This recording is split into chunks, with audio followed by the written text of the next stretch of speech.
শহরে আমি বড় হলেও কেন জানি আমাকে পাহাড় সবসময় খুবই টানে। তাই পাহাড়ের মায়ায় আমি ছুটে চলে যাই পাহাড়ে প্রায় সময় ঘুরতে। তো এবার বান্দরবান ঘুরতে গিয়ে আমি এই যে বিন্নি বা কালো চাল এর দেখা পাই। এই খাবারটা দেখতে আসলে তেমন একটা ভালো না লাগলেও এটা কিন্তু খেতে অনেক বেশি মজা। আসসালামু আলাইকুম এভরিওয়ান, সবাই কেমন আছেন, কি অবস্থা সবার? আমি বান্দরবনে এবার যখন ট্যুরে যাই তখন এই চালের সন্ধান পাই। তো ওখান থেকে হচ্ছে কিছু কালো চাল এবং লাল চাল নিয়ে আসি। সেটাই হচ্ছে আজকে আমি রান্না করব খিচুড়ি। খিচুড়ি রান্না করার জন্য আমি এখানে 2 ধরনের ডাল নিয়েছি আর সেটাই মিক্সড করে পাশে রেখে দিয়েছি। আর এখানে কিছু সবজি নিয়েছি, সেগুলোই হচ্ছে ভালো করে পরিষ্কার করে নিচ্ছি পানি দিয়ে। আমরা ঠিক সবসময় যেভাবে খিচুড়ি রান্না করি রেগুলার, ওইভাবেই হচ্ছে আমি এই খিচুড়িটা রান্না করব। এখানে আমি কিছু চিকেনও নিয়েছি, ওটাই হচ্ছে ভালো করে ওয়াশ করে নিয়েছি। আর এখানে চাল ডাল মিক্সড করে রেখেছিলাম, সেটা আবার ভালো করে ওয়াশ করে নিচ্ছি। আর আমি এটা কিন্তু রান্না করব রাইস কুকারে। দেখছেন এখান থেকে কি কালো কালো পানি বের হচ্ছিল।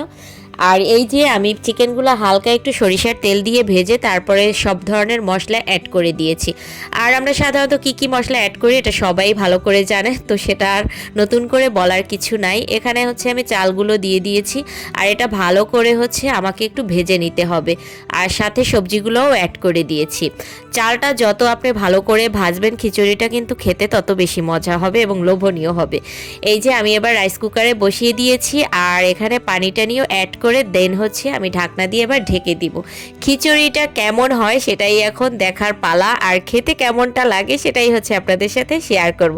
তো বন্ধুরা, এই কিন্তু আমার খিচুড়ি রান্না শেষ হয়ে গেছে আর আমি কিন্তু এখন প্লেটে নিয়ে বসে গেছি। সাথে হচ্ছে সালাদ নিয়েছি আর লেবু তো মাস্ট, আমার আবার লেবু থাকবে না আর কাঁচামরিচ। ও যাই হোক, আমার প্লেটটা সাজানো শেষ, এখন হচ্ছে আমি ট্রাই করব। আসলে এটা দেখতে খারাপ দেখালেও এটা খেতে কিন্তু সত্যি অনেক মজা। আমার বাসার সবাইকে আমি অনেকবার ভেবেছি যে তাদেরকে কি আমি দিব, কি ভাববে, কিন্তু না, সবাই খেয়ে অনেক প্রশংসা করেছে যে এই চালটা খেতে এত মজা। আসলেই অনেক মজা ছিল।